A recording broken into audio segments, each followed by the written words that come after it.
가정의 달을 맞이해서 가정 무엇으로 사는가라는 주제로 4주 동안 좀 나누려고 합니다. 오늘 첫 번째 시간이고요. 자녀에 대해서 나누고자 합니다. 사실 가정에 대한 주제는 저에게 참 어려운 주제예요. 왜냐하면 제가 훌륭한 아들, 훌륭한 남편, 훌륭한 아버지 그런 평가를 받을 수 있는 사람인가라는 생각을 할 때 좀 의문점이 있어요, 사실은. 네. 아들로서, 남편으로서, 아버지로서 또는 형으로서 좋은 모습보다는 안 좋은 모습도 굉장히 많이 보여줬기 때문에 그렇기 때문에 가정의 달에 가정을 위해서 설교하는 것은 저에겐 굉장히 큰 도전입니다.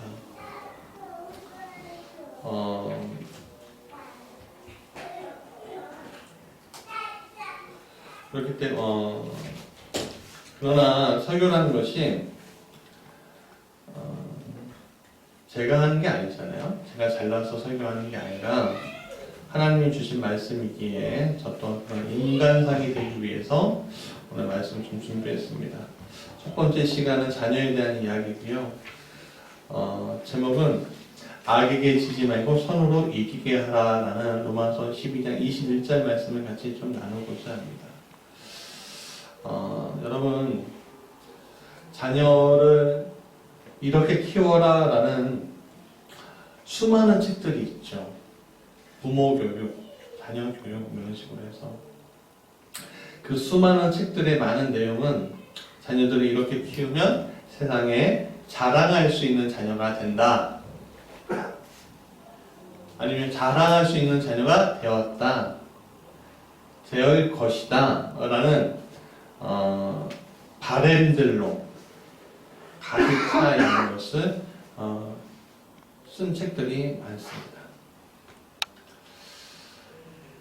그런 자녀들을 위한 책들을 보면은 우리는 내 자녀가 이렇게 컸으면 하는 바람을 가지고선 그 책들을 보는 경우들이 많죠. 그래서 우리는 이러한 자녀 양육에 대한 책들을 보면서 자녀 자신이 자신을 바라는 상이 아니라 내 자신이 바라는 상으로 자녀를 이끌려고 하는 것을 볼 수가 있습니다. 왜냐하면 자녀들이 바라는 자신의 상들에 대해서 부모인 우리는요, 만족하지 못해요. 왜 만족하지 못하죠? 굉장히 뭔가 어설프죠.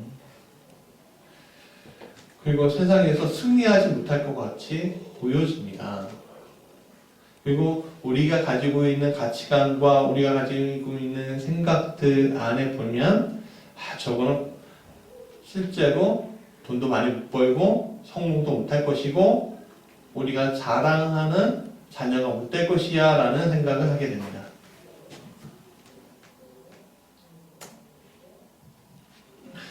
그래서 적어도 자신의 사회적 수준이 높으면 그 정도의 삶은 우리 자녀들이 살아야 한다는 기준에 맞춥니다.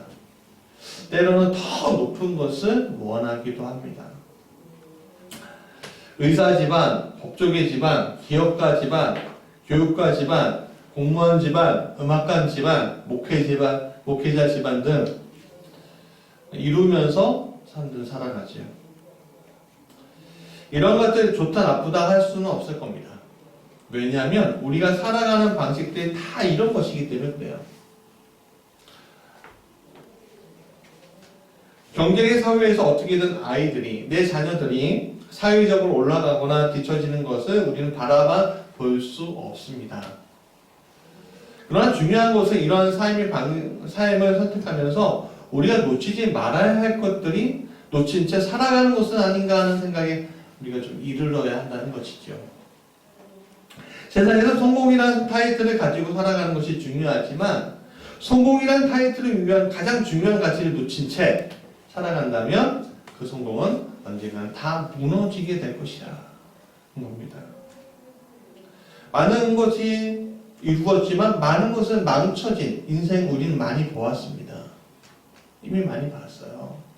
내가 소시적에 무엇을 했습니다 라고 이야기하는 분들이 굉장히 많은데, 그렇게 자기의 예전 과거를 자랑하는 분들 가운데 많은 분들을 보면 지금 별 볼 일 없는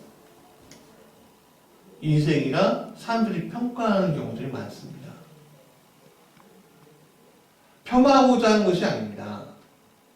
그 인생을 폄하하고자 하는 것이 아니라 예전에 무엇이 중요한 것이 아니라는 것이에요. 오늘 그것들을 유지하고 있느냐? 과연 세상 사람들 안에서 그것을 존경으로 그것을 받아들이고 있느냐? 라는 겁니다. 공부는 잘하는데 세상을 삐뚤어지게 바라보고 다 갖춘 것 같은 사람들은 업신여기는 이들을 우리는 굉장히 상당히 많이 보고 있습니다. 우리가 TV에서 정치인들을 보면, 흔히 정치인들을 보면 그렇지 않습니까? 또 법조인들을 보면 그렇지 않습니까? 병원에 가고 의사 선생님한테 갈 때 상당히 기분 나쁜 적도 있습니다. 왜냐하면 처음 봤는데 반말을 팍 해버리면 자기는 권위가 있다는 거죠. 그런 경우들이 있습니다. 목회자들도 뭐 마찬가지예요, 사실은.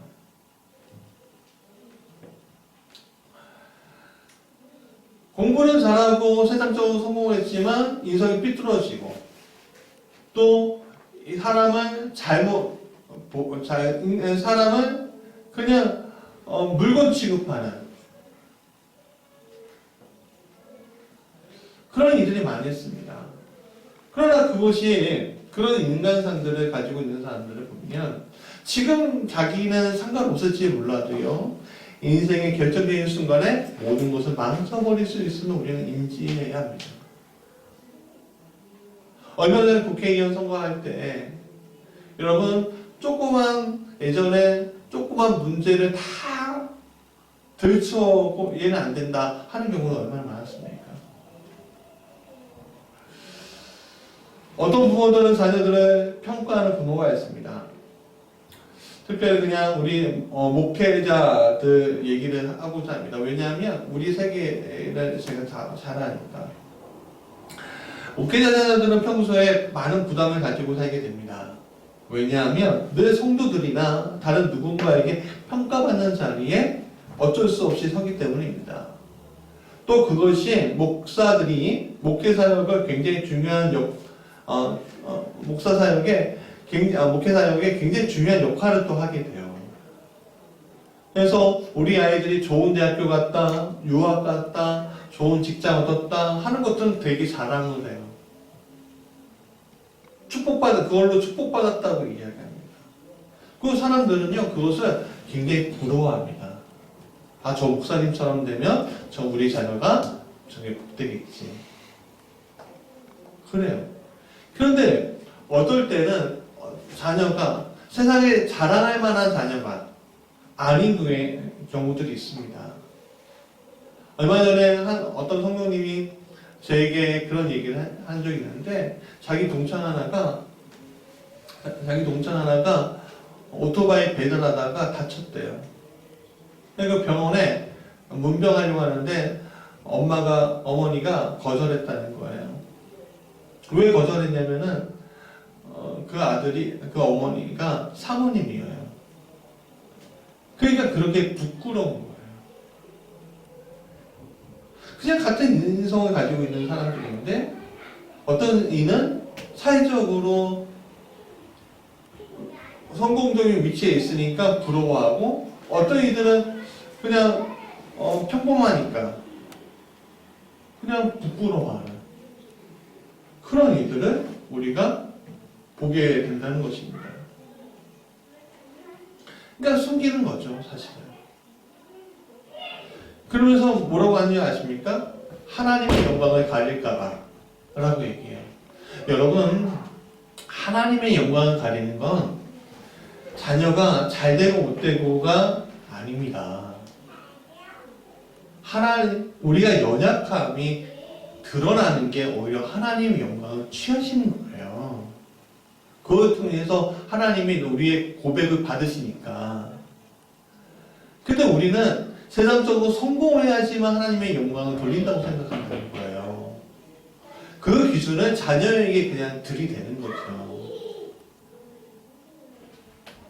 오늘 우리는 자녀들을 세상적으로 자랑하는 자녀로 키우려고 하는 수많은 시도들이 있습니다. 이것은 평가하는 거예요. 만약에 부모가 자녀들을 품어주는 것이 아니라 평가하고 질책한다면 자녀들이 부모에게 올까요? 여러분, 한두 번 오다가 멈출 겁니다. 아니면 자주 오는 경우도 있어요. 부모의 재산이 많으면. 재산 때문에 오더라도 마음은 섬기지 않아요. 우리는 하나님의 자녀로서 이 자리에 섰습니다. 하나님 안에서 우리는 자녀들을 잘 키워야 한다는 사명도 가지고 있는 거예요. 그래서 우리는 교회 안에 자녀들을 두려고 하고 교회 안에 있으면 자녀들이 빗나가지 않을 것으로 여기고 있습니다. 그러나 그 여김이 여실하게 빗나가는 경우들 얼마나 많이 있습니까? 이미 우리는 많이 보고 있습니다. 이러한 상황들을 극복하기 위해서 어떻게 해야 할까요? 오늘 본문은 선으로 악을 이기라라고 말씀하고 있습니다. 악이 지지 말고 선으로 악을 이기라. 여러분, 선으로 악을 이긴다는 것은 간단합니다. 하나님이 주신, 하나님의 기준, 하나님이 주신 마음, 하나님이 보시는 것을 가지고 죄악된 세상을 이기라는 거예요. 구원의 소식을 통해서 이 죄악된 세상에 구원의 소식을 전하라는 거예요. 그리스도의 피를 가지고 세상에 나가서 하나님의 말씀을 대로 살 수 있는 인간상으로 살라는 거예요. 그게 선으로 악을 이기는 거죠, 사실은. 그렇다면 우리가 악에게 지지 않는 자녀, 선으로 악을 이기는 자녀로 우리가 살아가야 되잖아요. 그렇죠? 그럼 마찬가지입니다. 우리 자녀들은 마찬가지 아니겠습니까? 우리 자녀들이 우리보다 더 악에게 지지 않고 선으로 악을 이기는 자녀가 되어야 될 거 아니에요.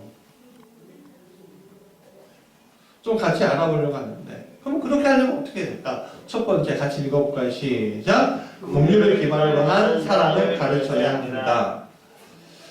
여러분, 긍휼을 기반으로 한 사랑의 대표적인 성경 이야기가 누가복음 15장에 나오는 돌아온 탕자를 맞이한 아버지의 이야기예요.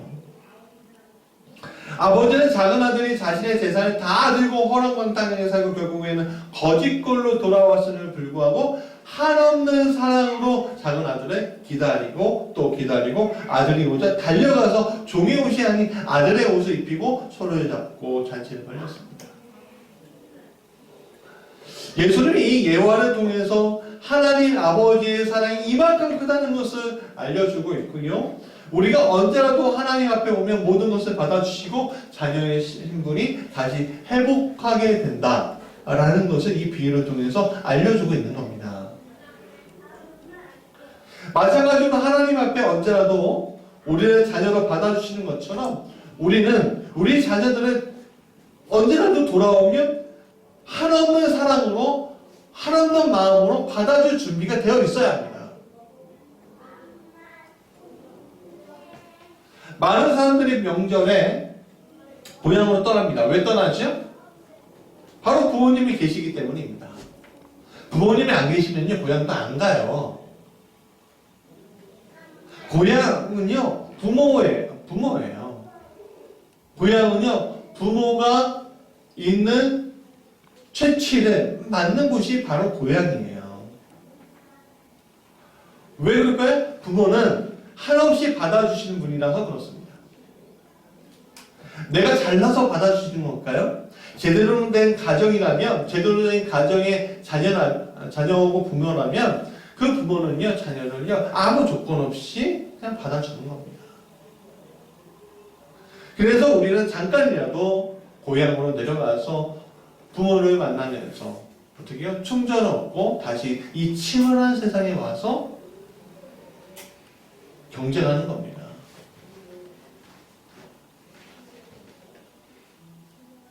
만약에 탕자의 아버지가 국률이 없어서 돌아왔음에도 불구하고 받아주지 않고 자녀가 아니라 종으로 진짜 대하였다면 어떻게 되었을까요? 탕자는 탕자로 끝났을 겁니다.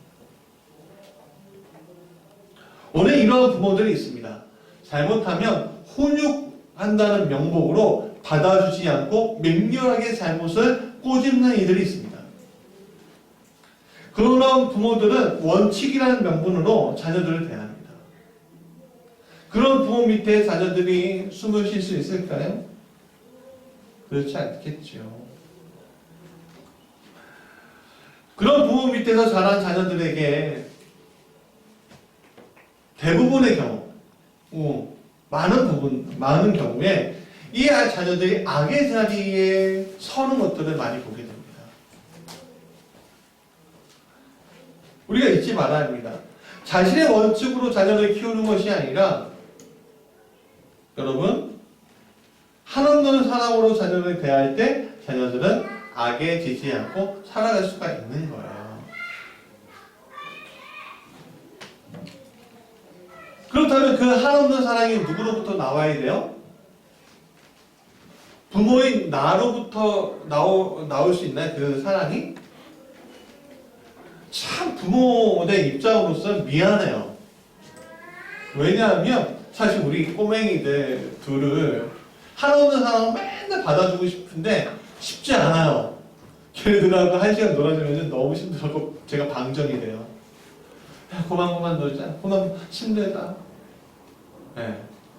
걔네들 에너지 다 빼야 되니까 그렇겠죠, 사실은. 마찬가지입니다. 성인이 됐고 아니면 크고 있는 상황에서 그 한없는 사람을 내가 자신 받아줄 수 있습니까? 참 사람이라는 게 악한 게 자꾸 기준이 생기고요. 자꾸 뭔가가 생겨요. 트집다붙게 생겨요. 그게 인간이잖아요. 그래서 그 한없는 사랑의 원천을 우리가 붙잡아야 되는데 그 원천을 주시는 분이 누구예요? 바로 하나님이시라는 거예요. 그 한없는 사랑을 주시는 그 하나님을 우리가 붙잡고 한없는 사랑을 받기에 우리가 한없는 사랑을 우리 자녀에게 줄 수 있는 거예요. 대부분의 사랑이. 그러니까 우리 그것을 놓치지 말아야 되겠죠. 제 아버지가 돌아가신 지 이제 1년 조금 넘었습니다. 제 아버지는 참 육신적으로 연약한 분이었어요. 세상에 가진 것도 없고요. 알코올리즘으로 인해서 많이 고통당을 했어요. 때로는 저는 아버지하고 부딪히는 일이 굉장히 많았습니다. 그러나 저는 가끔씩 돌아가신 아버지가 요즘에 많이 그리울 때가 있어요. 왜냐하면 아버지는요, 그 수많은 단점에도 불구하고, 세상적인 단점에도 불구하고 사랑이 많으셨던 분이었어요. 아들에 대한 사랑들이 많으셨고, 자녀들에 대한 사랑들이 많으셨던 분이었어요. 아버지에게는 공율이 있으셨습니다. 잘못에 대한 지적을 하셨어요. 그러나 사랑으로 품어주시고 도와주려고 노력하셨습니다. 자기의 것들 다 내려놓고 그리고 기도해 주셨습니다. 저는 그것이 오늘 제가 아버지의 마음을 품고 자녀를 대할 수 있는 원동력이라고 생각해요. 또 목회를 할 수 있는 원동력이라고 생각해요. 그것조차도 사실은 누구에게로부터 왔을까요? 하나님 아버지로부터 온 거겠죠. 그것이 우리 아버지에게 이어지고 저에게 이어지고 저는 또 우리의 자녀들에게 이어지는 그 사랑을 베풀 겁니다. 거기에는 공률이 있어야 합니다. 불쌍한 마음으로 받아주는 것들이 있어야 합니다. 우리의 눈높이에 아이 자녀들을 맞추는 것이 아니라 공률한 마음으로 눈을 맞춰 주어야 하죠. 그게 사랑이에요. 두 번째, 같이 7번 시작. 사랑 안에서 결핍을 가르쳐야 합니다. 좀 특별하죠. 아니, 사랑 안에서 어떻게 결핍이야? 결핍은 뭔가 모자르고 부족하다는 뜻이잖아요. 여러분 무조건 채워진다고 자녀들이 무조건 자녀들의 필요를 무조건 채워준다고 자녀들을 사랑하는 것일까요? 자녀들을 늘 사랑받는 존재로 키워야 합니다만 무조건 채워진다고 좋은 자녀로 길러지는 것이 아님을 우리는 알아야 합니다. 무조건 채워질 때 자녀는요 세상에 대한 경쟁력도 잃게 되지만 하나님의 사랑을 벗어나기도 됩니다. 모든 완벽한 곳은 세상에 없습니다. 모든 사랑으로 자녀들을 대하고 자녀들을 키워야 하지만 모든 것을 다 채워주는 것은 자녀가 이 악한 세상을 위해서 오히려 살아갈 수 없게 만들어버립니다. 왜냐하면 의지하게 됩니다. 독립하지 못하고 의지하게 됩니다. 여러분 결핍의 가장 좋은 예는 다윗입니다. 소년 다윗은 형제들 중에서 막내로 태어났습니다. 신학자들은 다윗이 이새의 또 다른 아내를 통해 나온 아들일 수도 있다라는 여지를 조금 남기기도 했습니다. 그는 재능이 많은 사람이었고 또 목동이기도 했습니다. 그러나 형들로부터 총 8 형제 중에 막내였는데 7명의 형들로부터 그냥 하가통, 쓸데없고 쓸모없고 필요없고 있으라만한 그냥 말재로 취급받으며 컸습니다. 때로는 자리에 없어도 크게 개의치 않은 존재이기도 했습니다. 선지자 사무엘이 이새의 집에 방문했을 때 사무엘은 모든 아들을 보기 원했지만 아버지 이새는 다윗을 들판에 남겨둔 채 7명의 나머지의 아들들을 불렀습니다. 그래서 사무엘상 16장 11절에 사무엘이 이렇게 얘기해요. 이새에게 이르되 내 아들이 다 여기 있느냐? 이새가 이르되 아직 막내가 남았는데 그는 양을 시키나이다. 사무엘이 이새에게 이르되 사람을 보내어 그를 데려오라. 그가 여기 오기까지는 우리가 식사자리에 앉지 아니하겠노라 라고 얘기합니다. 그러나 하나님은 여러분 그 말재고 하잘 거 없는 그 막내 근데 건장하고 아름다운 7명의 형들을 택하지 아니하고 그 하나님은 그 보잘것없는 막내 다윗을 택하셨습니다. 그리고 그를 기름 부어 왕으로 삼으셨습니다. 다윗은 사랑을 받지 못하는 존재였습니다. 즉 뭐에 결핍이라는 게 있다는 거예요. 아버지로부터의 결핍, 형제들로부터 결핍. 결핍은 무엇인가 찾게 되게 만들고 간절한 마음을 가지게 됩니다. 다윗은 그 결핍을 아버지에 대한 사랑에 대한 그 결핍을 하나님 아버지에게 찾았습니다. 그래서 시편 23편 여호와는 나의 목자시니 내게 부족함이 없으리라는 고백을 그가 할 수 있게 된다는 것이죠. 여러분 때로는 자녀들에게 모든 것을 채워주기보다는 결핍을 경험하는 것이 그 자녀에게 좋은 일이 될 수 있음을 우리는 알아야 합니다. 그러나 조심할 게 있어요. 잘못된 결핍은 문제가 된다는 거예요. 잘못된 결핍은 무관심, 냉대, 사랑 없음이라는 단어가 들어가는 겁니다. 즉 그런 단어가 들어가지 않아야 되죠. 우리는 아이를 강한 아이로 키운다는 명목으로 함부로 자녀를 대해서는 안 됩니다. 그것은 자녀에게 상처를 주게 만들어서 그 자녀가 세상 안에서 악한 방법으로 자신의 결핍을 채우려는 시도를 하기 때문에 그렇습니다. 예서와 야곱이 좋은 예입니다. 이삭은 예서를 리브가는 야곱을 편애했습니다. 결국 그러한 편애는 야곱은 에서를 배신하고 이 아버지를 속이는 일까지 저지르고 삼촌 라반의 집까지 도망쳐야만 했습니다. 이상 가지고 된 거죠, 사실. 여러분, 결핍은 잘못된 선택을 하게 만들 때가 많으면 우리는 잊지 말아야 합니다. 그래서 결핍도 사랑 안에서 시켜주어야 합니다. 언제라도 돌아올 수 있게 알게 하고 스스로 도전할 수 있게끔 도와줘야 합니다. 다 채워주는 것이 아니라 조금 모자란 것을 자신이 채워가게 해주어야 한다는 것이죠.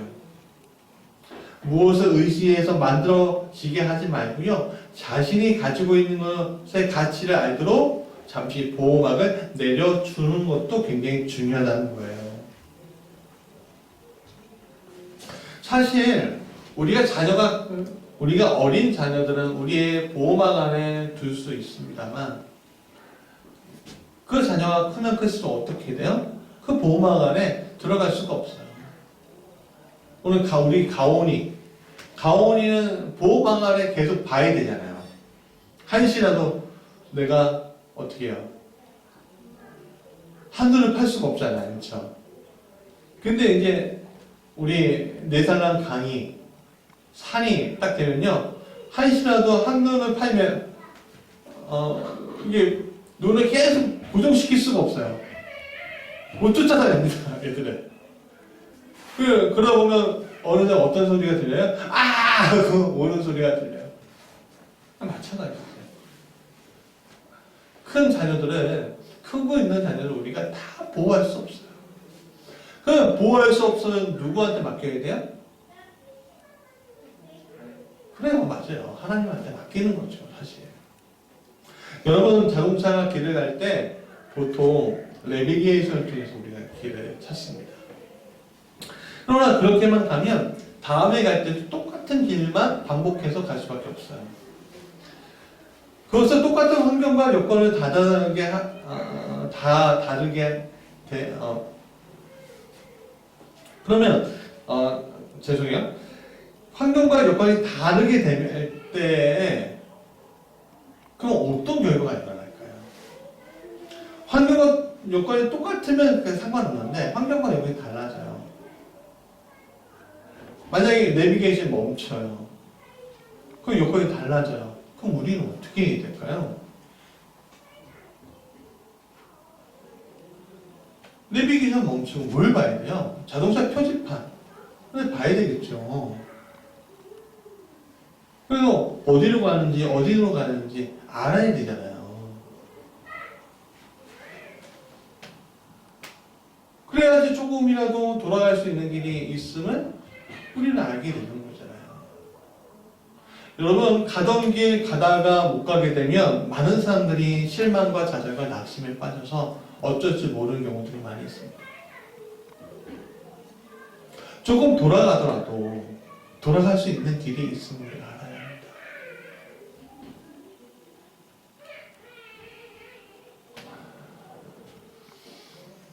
특히 자녀들이 현실의 벽에 부딪힐 때 우리가 채워주는 것이 아니라 부족한 부분은 하나님께 맡기는 법을 자녀들이 배워야 되겠죠.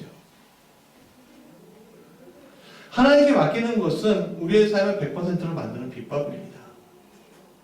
20세 포로로 잡혀간 요셉의 결핍은 나중에 형제들을 만날 때 100%의 분노로 모일 수가 있었습니다. 그러나 그는요, 창세기 45장 5절 같이 읽어볼까요? 시작. 당신들이 나를 이곳에 팔았다고 해서 근심하지 마소서, 한탄하지 마소서. 하나님이 생명을 구원하시려고 나는 당신보다 먼저 보내셨나이다. 뭐예요? 여기까지 온 게 누구의 택이라고 했어요? 하나님의 계획이라고 했어요. 여러분, 미국 대통령 아브라함 링컨도 가난이라는 결핍이 있었으나 어머니가 사랑과 기도가 된 성경을 주면서 그는 악의 길이 아니라 선으로 악을 이기는 길로 가게 되었습니다. 위대한 미국의 대통령이 되었죠. 수많은 믿음의 사람들이 이러한 결핍을 가지고 하나님을 찾고 그 하나님 속에서 선으로 악을 이기는 믿음의 모습을 보여주었습니다. 결핍은 사람을 잘못된 방향으로 인도할 수 있지만 사랑으로 결핍을 가르치고 사랑 안에서 결핍을 스스로 이겨낼 수 있게끔 만들어준다면, 그리고 그 결과를 하나님께 맡기는 법을 가르쳐 줄 수 있다면 우리의 자녀들은 복되고 복된 자녀들로 자랄 것이라 저는 믿습니다. 세 번째, 같이 읽어볼까요? 시작. 은혜가 무엇인지 가르쳐야 합니다. 많은 이들이 율법으로 살고 있는 것을 봅니다. 더군다나 그 율법이 말씀 속에 기인하지 않고 자신의 가치관에 따라 자꾸만 흔들리는 그 가치에 살고 있습니다. 그래서 자녀들을 자신의 법 안에 가두고 법에서 벗어나면 용서하지 않는 부모들이 굉장히 많이 있습니다. 은혜를 경험하지 못하면 비난하고 비판하는 데에만 신경을 쓰게 됩니다. 비난과 비판의 말은 결국 자녀들의 말에 비난과 비판을 낳게 하는 결과를 가져오게 됩니다. 은혜를 모르면 사람은 율법으로 살게 됩니다. 율법은 죄가 드러나게 하고 사람을 고통스럽게 만듭니다.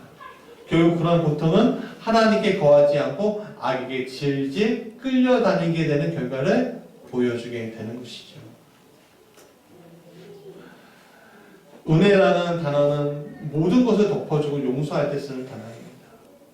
또한 은혜는 모든 것을 갚을 수 없을 때 나타내주는 단어입니다. 갚을 수 있다면 그것은 은혜가 아니고 꾸어주는 것입니다.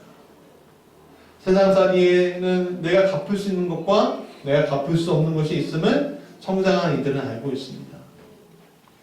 내가 갚을 수 있는 것들의 대부분은 세상적인 것에 기인하지만 내가 갚을 수 없는 것들의 대부분은 사랑에 기인함을 우리는 잊지 말아야 합니다. 갚을 수 없는 것의 대표적인 것은 바로 부모의 사랑, 자녀 사랑일 것입니다. 제대로 된 가정에서 자녀가 아무리 부모를 잘 모신다 한들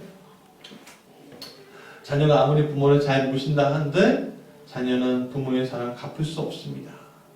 그만큼 아름다운 사랑이기 때문에 그렇습니다. 세상에는 당연하게 여길 수 있는 것들이 없습니다. 그런데도 부모의 자식 사랑은 당연한 듯 여겨왔습니다. 그렇게 여길 수 있었던 것은 우리가 부모가 아무런 조건 없이 자녀를 사랑하고 있었기 때문입니다. 그래서 그것을 은혜라고 부릅니다. 부모님의 은혜. 은혜를 베풀어 주는 것은 베푸는 이 안에 사랑과 긍휼이 있어야지만 베풀 수 있는 겁니다. 그게 가능해지는 거예요. 여러분, 내 안에 사랑과 긍휼이 가득 차 있지 않으면 나눠줄 수 있겠어요? 사랑과 은혜가 가득 차고 넘쳐야지만 나눌 수 있는 겁니다. 자녀들에게 은혜라는 단어를 가르쳐주는 것은 생각보다 쉽지 않을 수 있습니다. 왜냐하면 사랑을 그냥 밥 먹듯 그냥 당연하게 받아왔기 때문에 그렇죠. 그렇기 때문에 은혜는요, 은혜를 아는 이에게 배워야 합니다. 은혜를 아는 이에게 은혜를 배워야 하는 거예요. 자, 예수님은 은혜가 무엇인지 우리에게 가르쳐 주셨죠. 예수님은 율법의 법을 우리에게 들이대지 않으셨어요. 예수님은 하나님의 은혜 안에 우리를 초대하셨고 은혜의 법을 배우게 하셨는데 그것이 바로 십자가의 죽으심과 구원으로 나타내 주셨잖아요. 사망 가운데 부활하신 예수님은 용서하고 또 용서하되 70번을 7번이 하던 용서를 우리에게 보여주셨어요. 여러분, 그래서 십자가 구원의 은혜를 경험한 이에게는 이 세상의 기준으로는 도저히 설명할 수 없는 은혜를 받은 자로 서게 되는 겁니다. 은혜 받은 자가 율법을 들이대는 것은 굉장히 어리석은 거예요. 우리가 만달란트 비유 아시잖아요. 만달란트 탕감 받은 자의 비유 아시잖아요. 불쌍해서 만달란트 탕감 받았는데 100데나리오 갚지 못한 사람은 멱살 잡고서 끌고 왔대잖아요. 결국 어떻게 됩니까? 만달란트 탕감 받은 자가 다시 옥에 갇히는 일들이 생겨요. 그래서 우리는 세상 살아을 살아갈 때 율법을 들이미는 인생이 아니라 내가 하나님의 은혜, 구원의 은혜 안에 있다면 은혜를 가지고 용서하는 인생으로 우리가 뒤바뀌어야 합니다.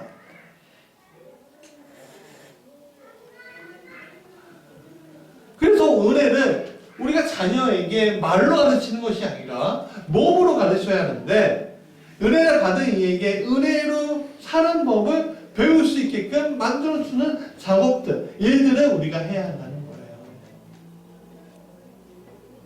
그렇기 때문에 은혜를 베풀 준비를 해야 되고 그 준비가 바로 몸으로 나올 때 차는 이게 은혜인 거야? 라는 생각을 하게 되고 하나님의 은혜가 무엇인지 부모로부터 알고 배우게 된다는 거예요. 자녀들은 그러한 은혜 안에 거하고 부모의 그런 모습을 통해 은혜를 알게 될 때 그 자녀는 복된 자녀가 된다는 겁니다. 은혜를 아는 자녀 굉장히 중요합니다. 자, 말씀의 결론입니다. 자, 우리 디모데후서 3장 한번 읽어볼까요? 시작. 너는 이것을 알라. 말세에 고통할 때가 이르러 사람들이 자기를 사랑하며 돈을 사랑하며 자랑하며 교만하며 비방하며 구원을 경악하며 감사하지 아니하며 거룩하지 아니하며 무정하며 원통함을 누리지 아니하며 모함하며 절제하며 기웃하며 사랑하며 사람들을 좋아하지 아니하며 배신하며 못하며 자만하며 필요를 사랑하기를 하나님을 사랑하는 것도 더하며 경건의 모양은 있으나 경건의 능력은 부인하니 이 같은 자들에게서 내가 들어서라. 여러분, 말세의 때가 이를수록 고통하는 때가 이른다고 디모데후서 3장은 말합니다. 그 이야기가 뭐냐면 악에게 진다는 거예요. 세상 사람들이 악에게 진대요. 그런 고통은 본문에처럼 악에 지며 악으로 살아가는 인생들 만들어버려요. 근데 오늘 우리가 그런 인생을 살아왔었잖아요. 그런 인생을 살다가 이제 은혜를 알았어요. 그러면 우리는 후회하죠. 아, 내가 왜 이런 인생을 살았을까? 하나님은 좀 더 일찍 믿었다면, 정말 하나님은 안에 있었다면 그러지 않았을 것이죠.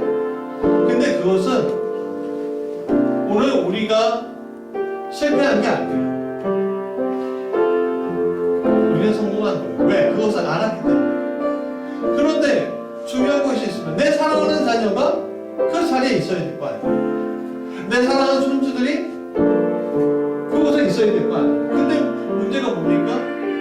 그 자리에 없어요. 대부분의 경우들이 그 자리에 못 깨는 경우들이 많습니다. 오늘 예배도 마찬가지입니다. 얼마나 수많은 사람들이 예배의 자리에 앉아 있습니다.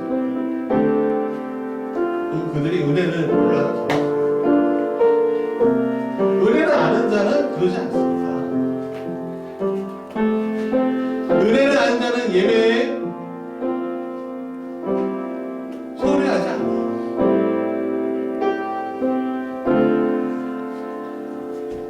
사랑하는 여러분, 은혜를 모르고 사랑 안에 있는 긍휼을 모르고 결핍을 모르는데 우리의 자녀들은 순식간에 악에 노출될 수 있는 존재입니다.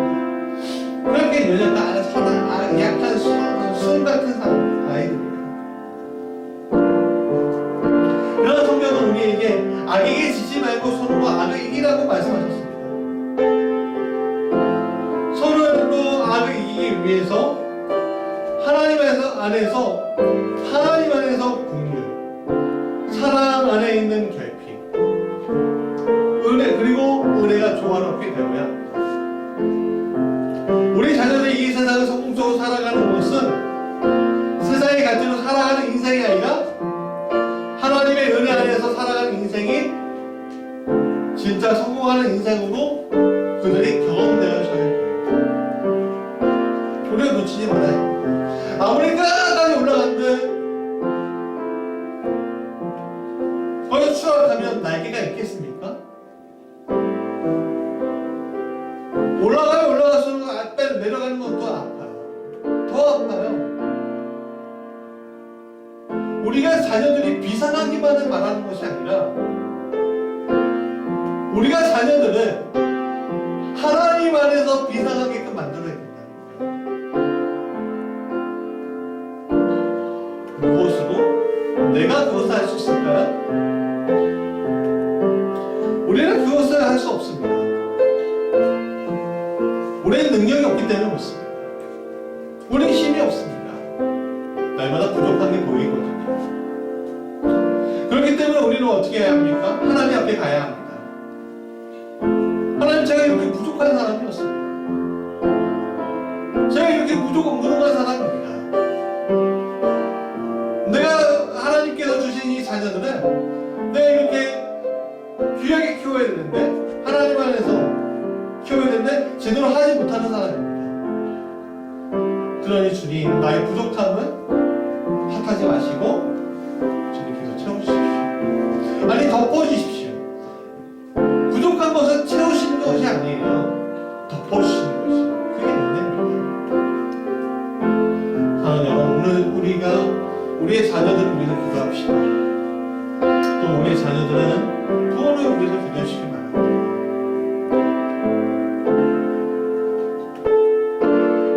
우리 모두 일어나 볼까요? 우리 같이 찬양합시다.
다시 원하는 우리의 자녀들, 이미 다 성인이 된 자녀일 수 있습니다.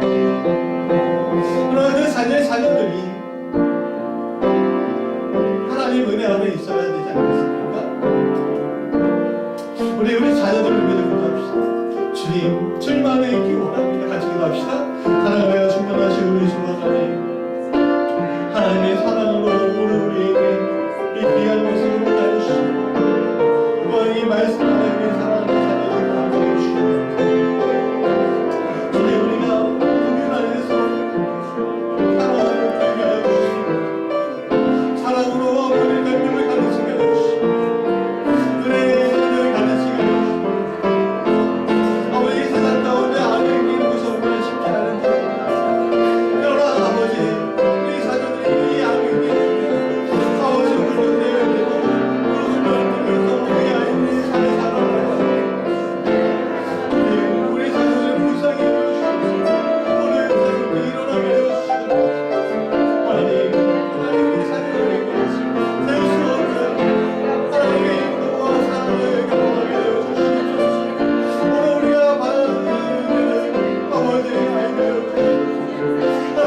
다 앞으로 오세요. 안수기도 해줄 겁니다.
아버지 하나님의 자비로 공유하신 그 사랑하신 것, 교회에서 성령님의 강한 감동 역사를 통하심이 사랑하는 자녀들 주님의 은혜 안에서 복된 자녀로 키울 때 그들에게 긍휼을 가르치시고 결핍을 사랑하면서 결핍을 가르치시며 은혜를 가르치는 그 모든 자리에 주님께서 함께 하시길